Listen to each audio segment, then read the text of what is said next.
1km 신호위반 과속 단속 구간입니다.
면적이 제일 높은 나라가 중국이 1위거든요.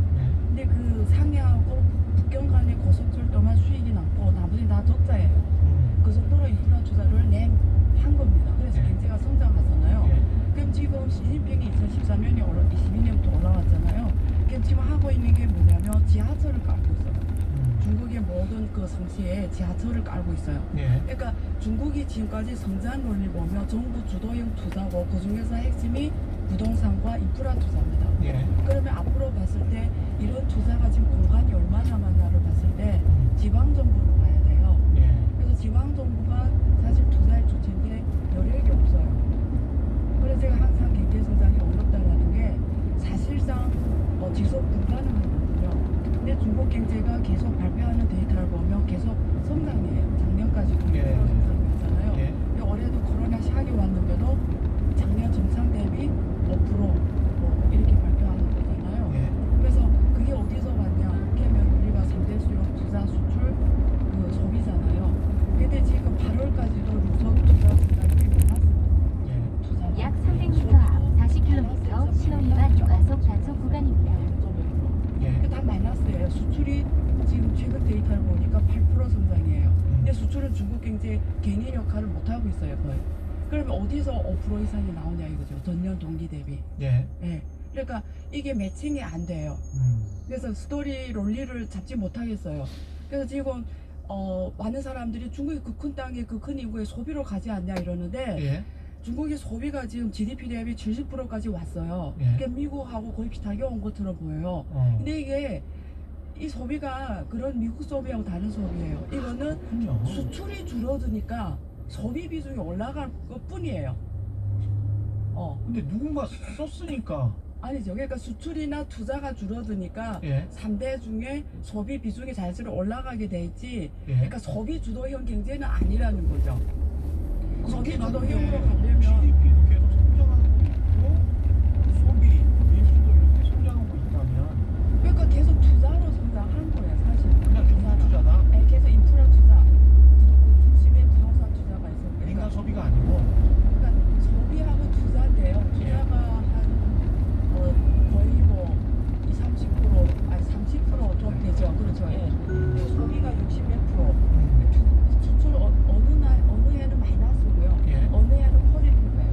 이게 해마다 달라져요. 네, 근데 어쨌든 중국에서 수출을 기대를 안 해요. 쉽게 말하면. 그래서 투자하고 소비예요.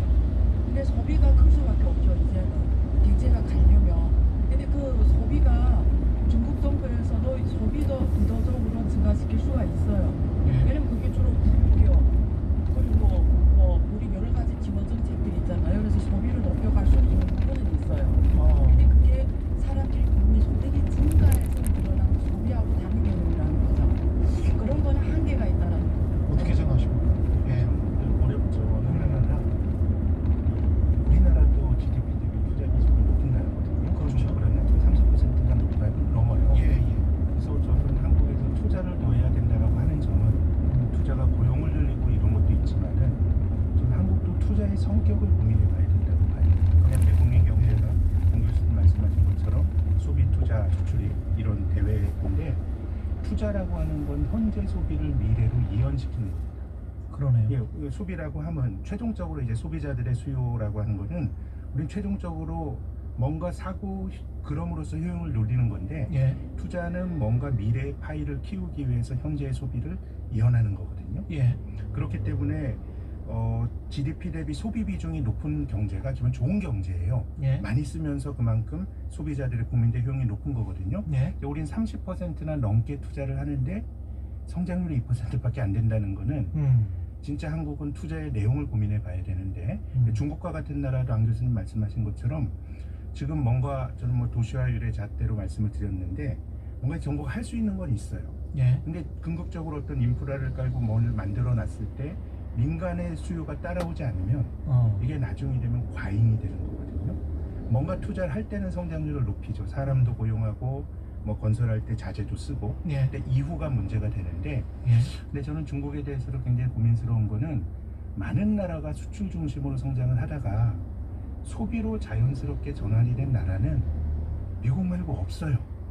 아, 예, 그렇습니까? 80년대 일본이 예. 그 수출 중심으로 하다가 예. 프라자 합의 때 일본을 공격했잖아요. 예. 그때 일본 사람들의 문화를 보면 자기 소비에 대한 좀 자신감이 있었어요. 우리는 1억이나 되고 1억 중산층이라고 했잖아요. 근데 안 되는 거. 일본 맞아요. 일본 가져가는 거죠. 그럼 미국이 소비 중심의 경제인데 예. 근데 미국은 국민들이 쓰는 거 좋아하잖아요. 신용카드도 엄청나게 예. 대중률도 낮고 예. 그렇게 미래의 약 300m 앞 나라의 50km 신호 위반 과속 단속 구간입니다.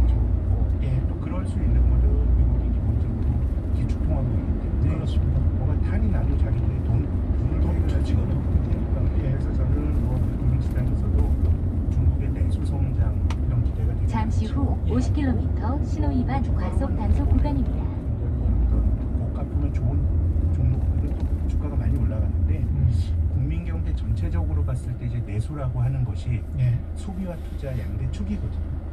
우리가 내수와 소비를 같이 말하는 경향이 있으나 내수 안에 소비와 투자 같이 들어가는 거예요. 예. 근데 이제 아시아나 많은 나라들은 투자 중심으로 성장률을 끌어올리고 소비가 안 쫓아왔을 때는 결국 그때부터 과잉이 생기면서 어려움을 겪는 건데 중국도 뭐 기본적으로 민간의 자생성이 문제다라고 하는 점은 뭐 장기적으로 볼 때 좀 고민스럽게 봐야 될 대목이라고 봅니다. 그런 측면에서 보면 우리나라 수출이 이제 7개월 만에 반등을 했지 않습니까? 그게 저는 중국이 좀 좋아져서 아무래도 중국에 대한 수출 의존도가 높으니까 그런 부분이 있죠. 예. 자동차 같은 경우는 그렇게 했어요. 제가 어느 나라 한국 수출이 주로 어느 나라에 증가했는 걸 봤더니 중국의 대중 수출이 한 8% 이상, 8.7%가 성장했고요. 제일 크게 증가한 건 유럽하고 미국 쪽이에요.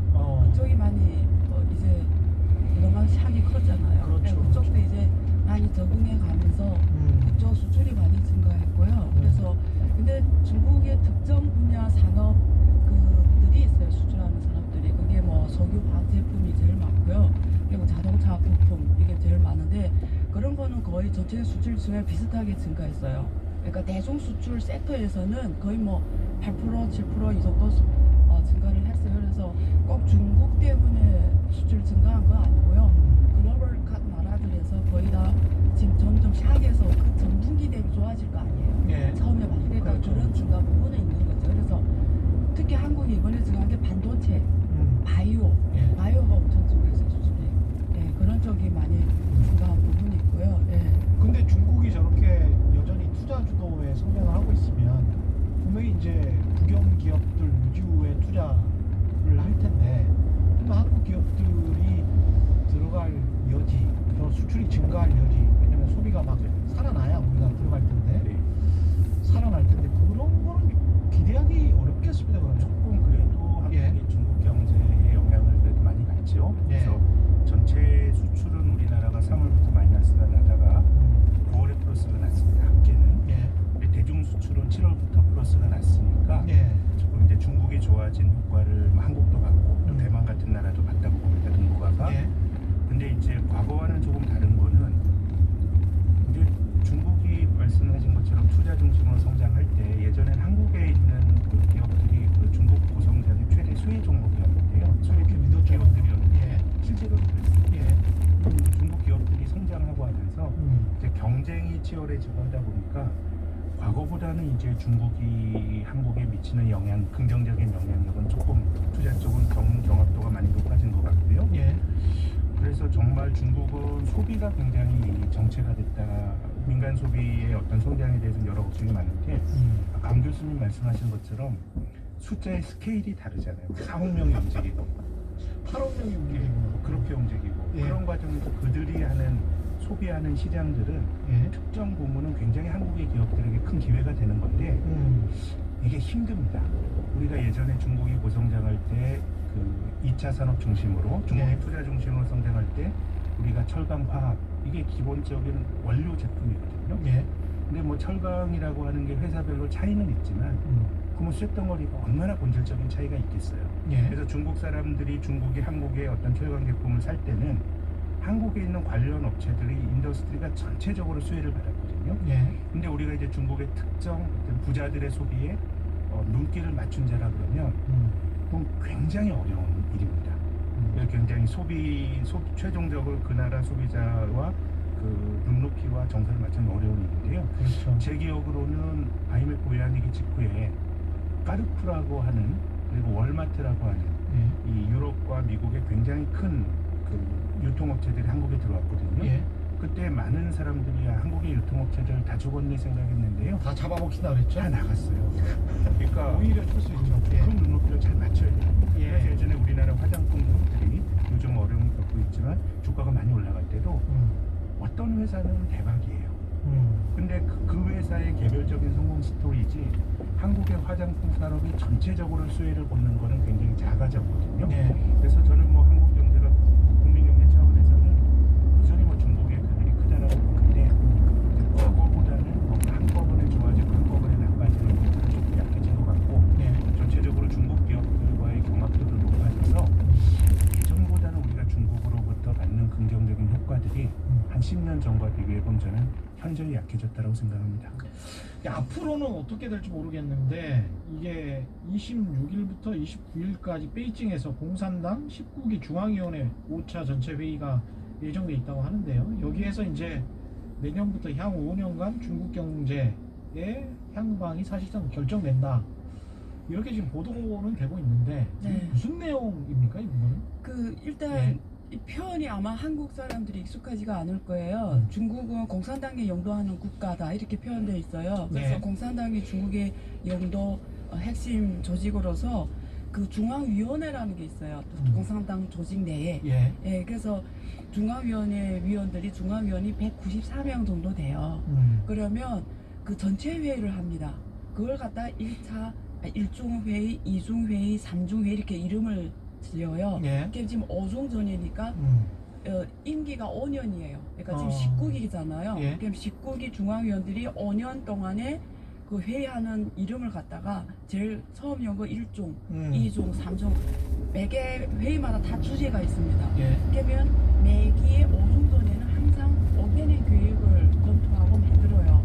그래서 지금 19기 5중 전이 됐잖아요. 예. 그래서 여기서 앞으로 오는 어떤 경제를 어떻게 끌고 갈지 그게 14차 5개년 계획이에요. 예. 2020년 올해까지는 13차 5개년 계획이 끝납니다. 예. 그러면 내년부터는 14차 5개년 계획이 시작이 돼요.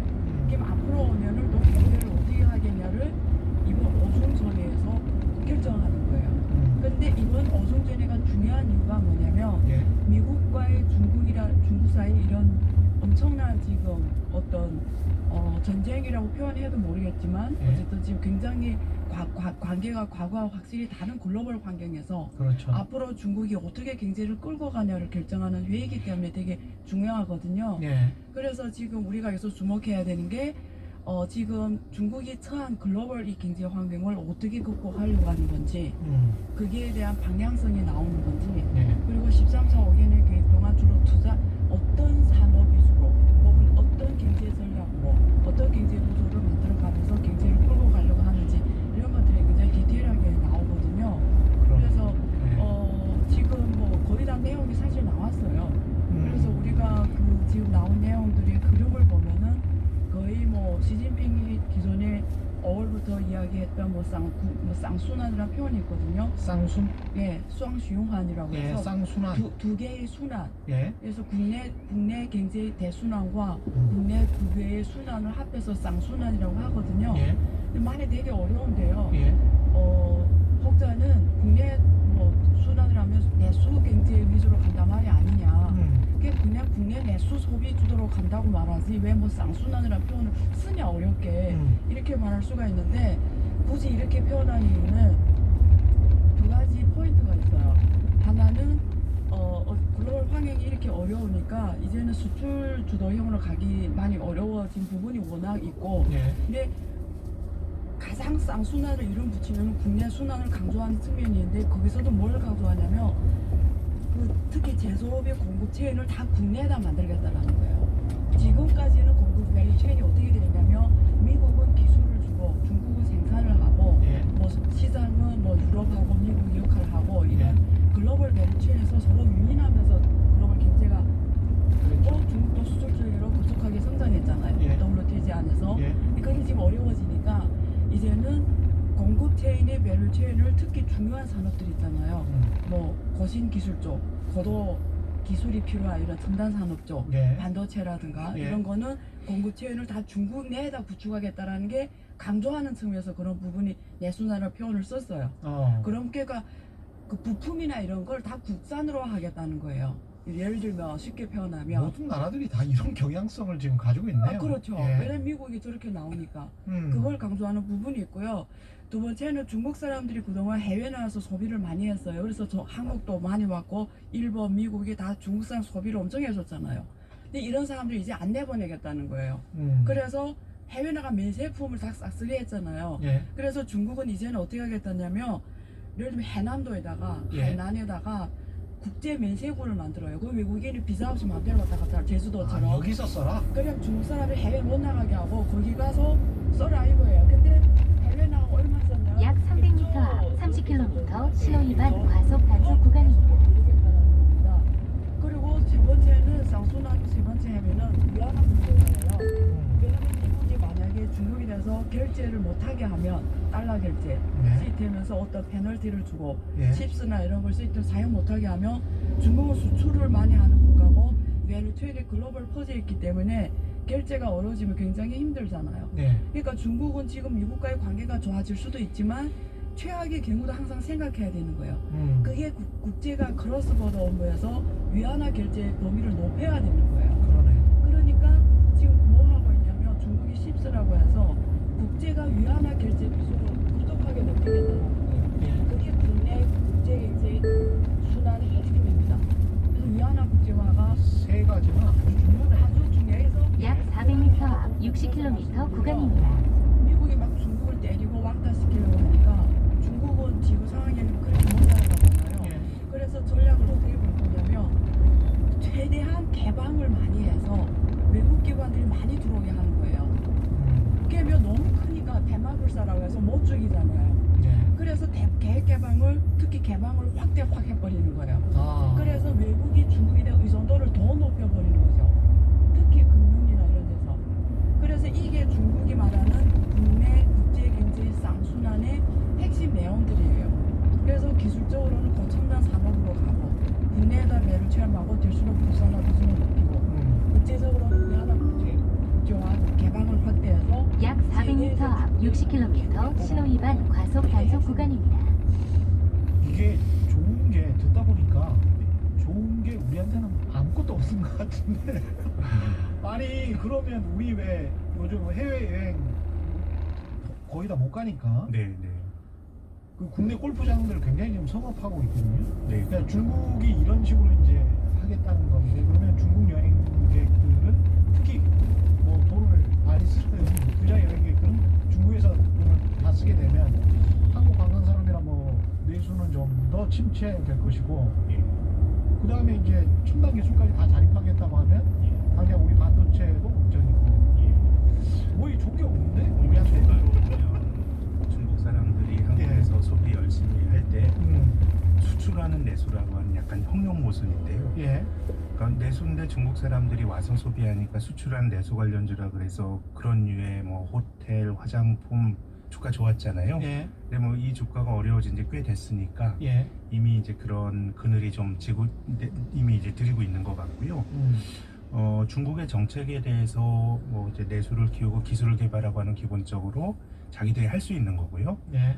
이제 다른 나라와 결부가 되는 건 금융시장 개방하는 것과 위안화 국제화는 다른 사람들이 이제 받아들여져야 되는 건데 그렇죠. 그렇죠. 저는 그 금융시장 개방은 좀 양날의 칼이 있는 것 같아요. 그러니까 한 교수님 말씀처럼 예전에 중국 사람들이 그 중국의 어떤 그 기업 부실이 많다라고 주장을 할 때 예. 이 IPO를 통해서 중국 기업들의 지분을 외국인에 팔았거든요. 그랬죠. 그건 어떻게 보면 이제 부실을 글로벌하게 나눠 갖는 의미가 있었다고 봐요. 그러네요. 예, 지금 그런 정책을 뭐 비슷하게 쓰고 있다라는 생각은 드는데, 근데 이제 자본시장 개방 잘못했다가 망가진 나라들이 굉장히 많거든요. 우리나라가 뭐 한국도 대표적인- 마찬가지. 대부분 예. 이제 개방한 이후에 네. 뭔가 싼 외국 돈이 들어오고 이런 과정들 속에서 탈이 났고, 예. 그래서 그걸 잘 버퍼를 만들기 위해서는 위안화가 많은 사람들에게 수용이 되면 그렇죠. 개방을 해놔도 이제 그 어느 정도 이제 안전판이 되는 건데, 근데 저는 조금 위안화 개방화가 쉽지 않을 거다라고 보는 국제화가 쉽지 않을 거다라고 보는 이유는요.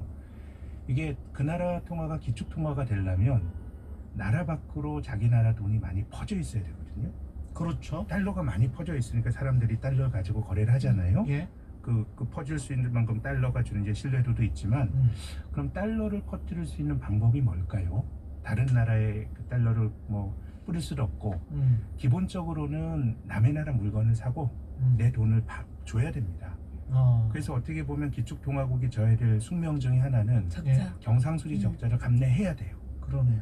그렇기 때문에 저는 트럼프의 보호무역주의가 굉장히 반칙이라고 생각하는 게, 기축통화국이 보호무역을 한다는 거는 그렇죠. 엄청난 반칙이에요. 자기들 기축통화국으로 우리가 IMF 외환위기 때는 그렇게 긴축하라 그러면서 금리 올리고 은행들 다 망가지고 실업자 생기고 사회가 외환위기로 한국이 뭐 좋게 말하면 효율적으로 바뀌고 나쁘게 말하면 각박한 사회가 된 거예요. 예. 근데 2008년 금융위기 발생 때 자기들은 긴축을 한 게 아니라 돈을 풀어서 이걸 했거든요. 그래서 이런 돈의 이동이거든요.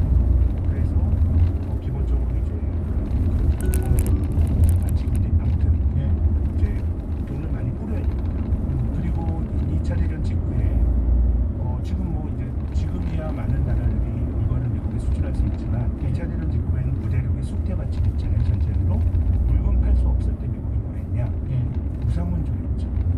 마샬플랜으로 돈을 뿌렸습니다. 너네가 물건 팔 거 없어? 내가 돈을 뿌릴게. 1950년대 한국에 무상원조 했잖아요. 예. 그게 어떻게 보면 기축통화국이 지켜야 될 태도입니다. 그렇죠. 그런 점에서 보면 중국은 아직까지 경상수지 흑자에 대해서 너무 조바심이 강하고 주사주의구나. 이해가 되는 측면도 있어요. 예. 왜냐하면 80년대 일본 같은 나라가 플라자 합의 이후로 엔화 가치 절상 너무 쉽게 용인해주고, 그래서 우리가 내수 키워서 해보자라 그랬다가 내수에 엄청난 버블이 생기고 한 지금까지 고생하고 있는 거거든요. 예. 그래서 중국의 어떤 태도도 이해가 되나, 예. 그런 중국이 지금처럼 대외 수지에 집착하는 태도를 버리지 못하면 그 기축통화국이 되긴 좀 어려울 것 같고, 그러네요. 대외 원조에 있어서 저는 조금 인색한 것 같아요.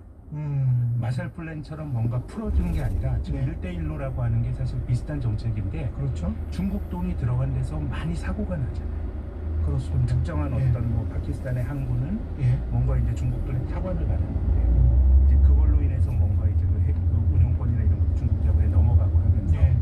그래서 저는 중국이 가지고 있는 위안화 국제화의 어떤 지향은 굉장히 뭐 할 수 있는 건데, 그 국제화가 될 수 있는 여러 가지 어떤 그럴 만한 어떤 애티튜드는 아직은 부족하다는, 쉽지 않을 거다라는 제 생각입니다. 네, 전반적으로 동의하고요. 예.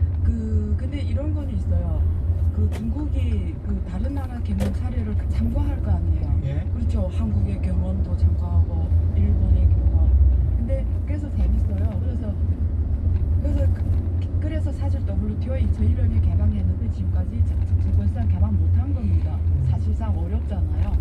근데 지금 상황에서 미국이 이렇게 계속 이런 식으로 중국을 대하면 결제나 이런 게 어려워지면 나중에 어떻게 할 방법이 없는 거예요. 예. 그러니까 중국이 지금 트레이드 오프 이러지도 못하고 저러지도 못한 상황이 발생한 거예요. 왜냐하면 WTO 약속대로라면 원래는 자동 항목을 완전히 개방해버려야 돼요. 조건 없이.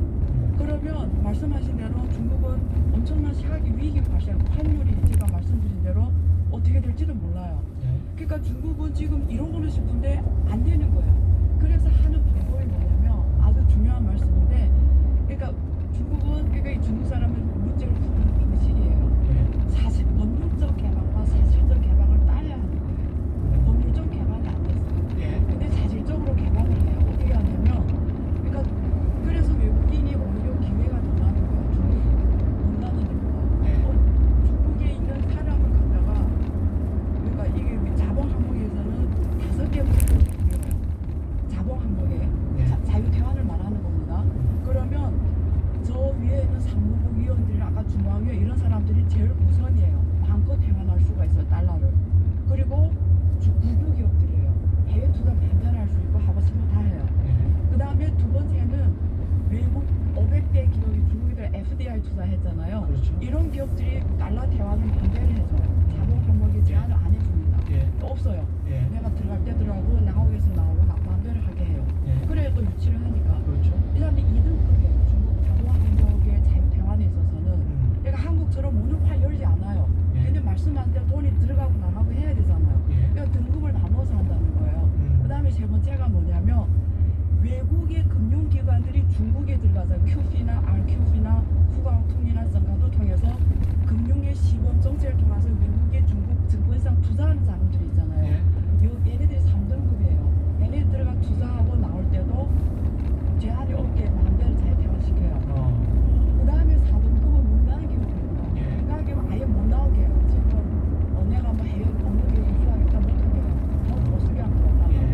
대신에 반도체나 중국이 필요한 기업에 대해서 인수합병하면 허용해요. 그래서 지금 민간 기업이 해외에 나와서 달러를 쓰게 하는 거는 필요한 기술에 대한 투자만 허용해요. 그 다음에 마지막은 방대한 중국 국민들이에요. 1년에 5만 달러 원래 쓸 수가 있는데 지금 거의 불가능하게 만들었어요. 그리고 이제 해남도에 자유무역 칸까지 만들어서 아예 나가지 않고 중국에서만 쓰게 하거든요. 그러니까 무슨 말씀을 드리냐면 중국이 지금 금융시장이나 위안화 국제화에서 남은 게 자본시장, 자본 항목 개발 대환이에요. 근데 지금 말씀하신 대로 여러 가지 이유 때문에 못해요. 그러니까 이게 트레이드 오프니까 돈을 들어오게 해야 되고 또 위안화는 나가야 되고, 그러니까 일반 광대한 개인들한테는 못하게 하고 큰 애들만 들어가고 나가고 만들어 해주겠다는 거예요. 왜냐면 여기에 대해서는 모니터링이 가능한 거죠. 그리고 아까 말씀하신 1대1 같은 경우에는 위안화 투자를 해요. 그 나라들에 대해서 주로. 근데 조금 거기는 오해가 있어요. 중국이 그러니까 외국 외신들이 좀 과장한 게 있어요. 제가 그걸 다 조사를 한 적이 있거든요. 근데 사고가 터진 거는 몇 건이 없어요.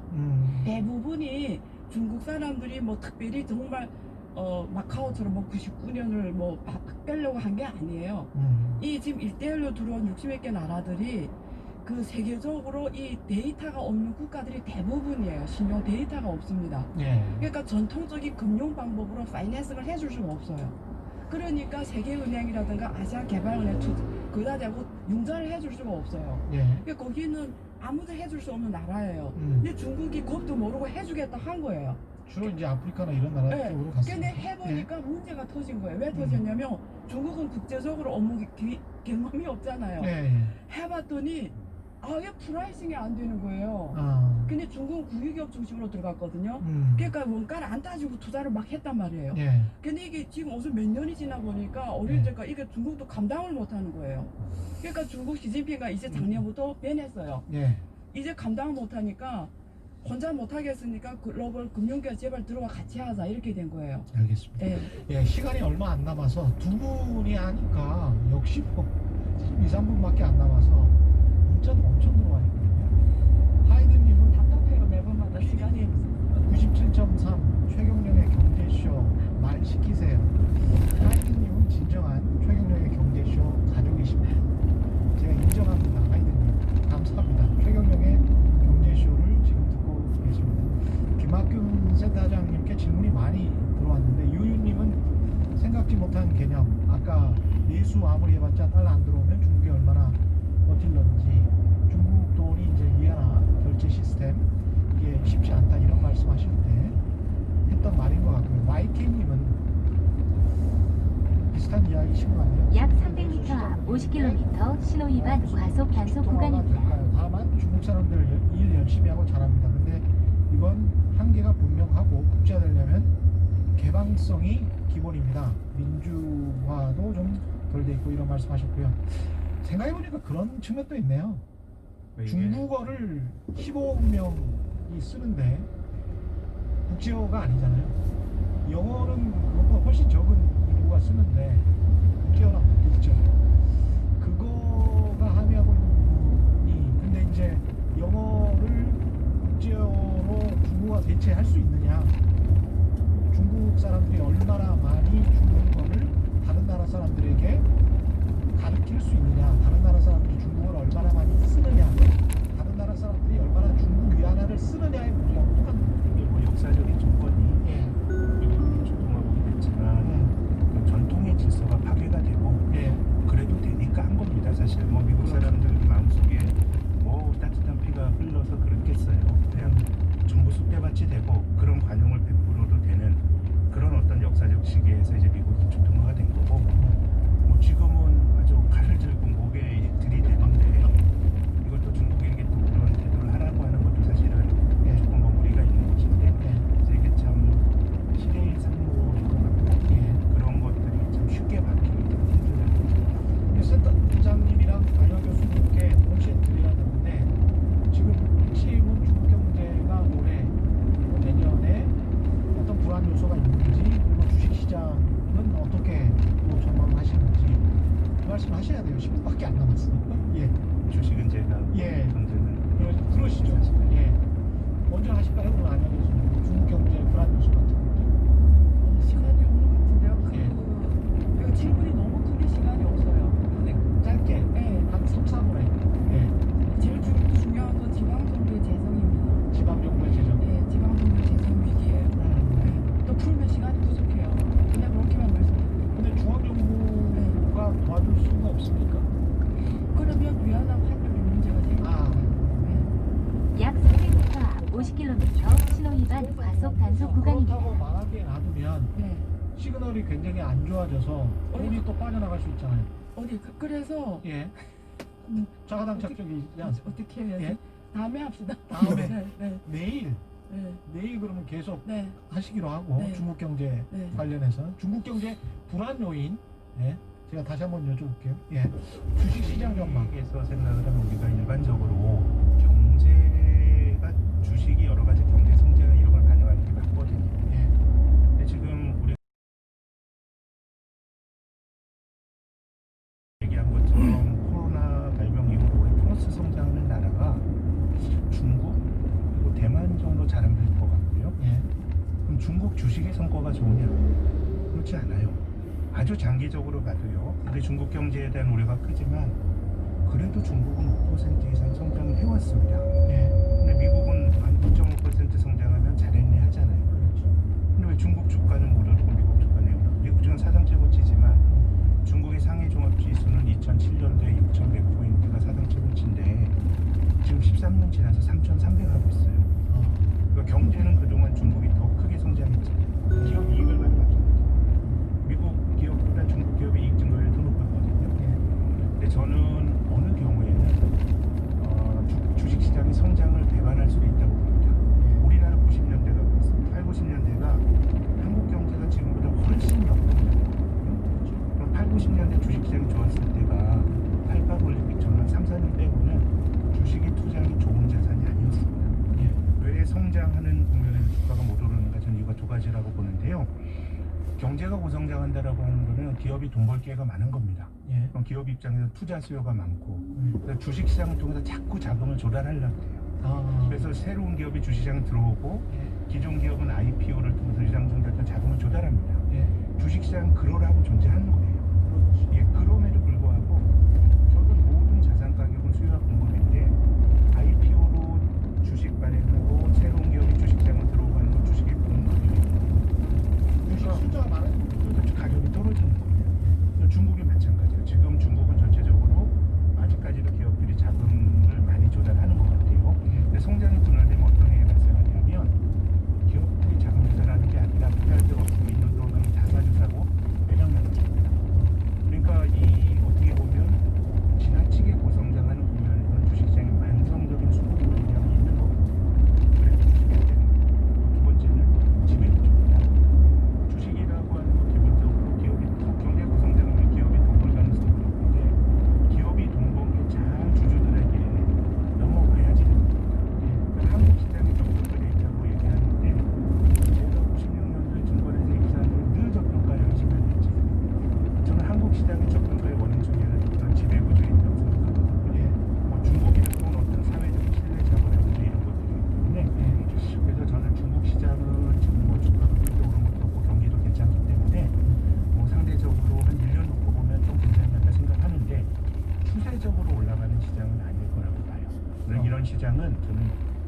적립식 투자를 권해드리고 싶은데 적립식 투자. 예, 그러니까 올라가는데 계속 투자해서 돈을 버는 게 아니고 변동성이 커요.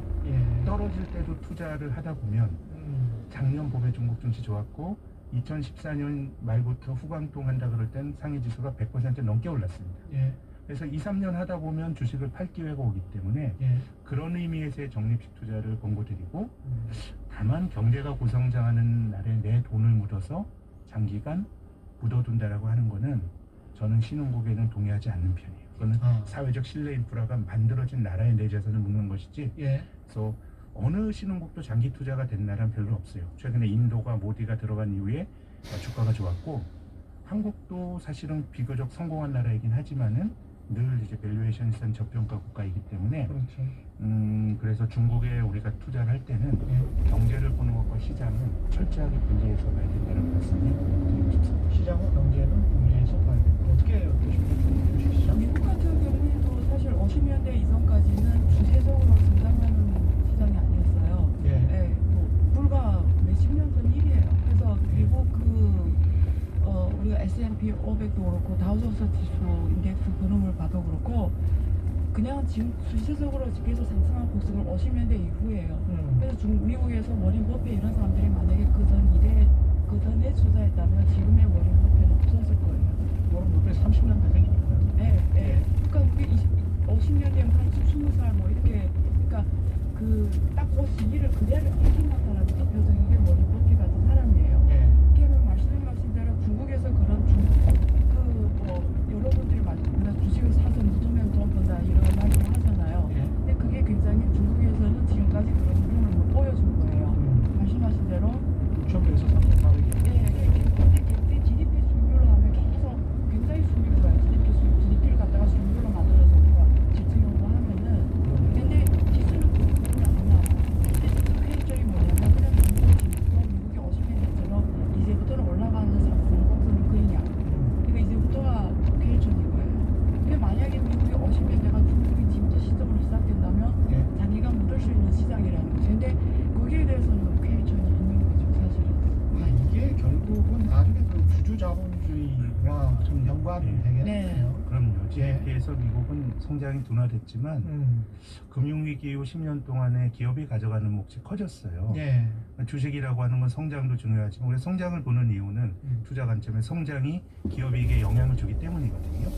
일본과 미국과 같은 나라는 성장이 둔화돼도 기업이 많이 가져가고 또 기업은 돈 버는 것을 다 자사정에 있다고 배당으로 주고 하기 때문에 이게 이 룰이 저는 이게 미국이 만든 룰 영미식 자본주의가 늘 금융시장을 중시하고 주주들을 좋아하는 시장이기 때문에 저는 장기 투자나 이런 부분들에 대해서도 미국의 논리가 다른 나라에 꼭 적용이 될 거냐 여기에 대해서는 우리가 깊게 고민하고 좀 봐야 된다고 봅니다. 이게 일종의 이제 자유주의와 공동체주의 또는 이제 좀 이렇게 좀 안 좋게 표현을 하자면 정부나 국가의 눈치 또는 사회의 눈치, 다른 많은 스테이크홀더 지역사회 눈치를 보는 태생적으로 보는 나라들과 그럼요. 아시아 유교적 문화들이 있는 나라들과 좀 차이가 있겠습니다. 그럼요. 그러니까 뭐가 좋으냐 나쁘냐 말하기 힘들어요. 사회적 선택입니다. 그냥 다른 주가만 거죠. 가지고 다만 이제 주식의 성과를 놓고 본다 그러면은 음. 영미식의 앵글로색슨의 자본주의가 주주들에겐 좋은 자본주의였던 것 같습니다. 물론 그 폐에 대해서도 많은 비판이 있죠. 근데 그거를 중국이 그대로 주주 자본주의를 도입할 수 있느냐, 주주들에게 그렇게 다 가져가라고 할 수 있느냐는 한국의 역사를 보시면 약간 좀 많이 중국이 만약에 진짜 미국에 대응하는 국가로 되려고 하면 지금처럼 가면 안 돼요. 그러니까 중국 어쨌든 국유기업 중심이잖아요. 항상 민영기업은 뭐 일부 아들 대우를 받고 그렇죠. 근데 국유기업이 모든 자원과 모든 그 인력과 자본, 금융을 다 국유기업이 지위에서 성장하는 거잖아요. 근데 저런 데서 어떻게 우리가 주주 자본주의를 할 수가 없죠. 그러네요. 사실상. 근데 저렇게 계속 가면은 한계가 있죠, 사실은. 최경영의 경제쇼 맞춰야 될 시간인데 무슨 뭐 이야기를 하다 많이 갖고 있었는데 또 다시 하겠습니다. 오늘 말씀 감사드리고 지금까지 안희와 성균관대학교 교육대학원 그리고 김학균 신영준권 서치 센터장과 함께했습니다. 고맙습니다. 네, 예, 감사합니다. 많은 분들이 오늘 흥미진진하고 유익했다고 말씀해 주셨고요. 내일도 정말 기대해 주십시오.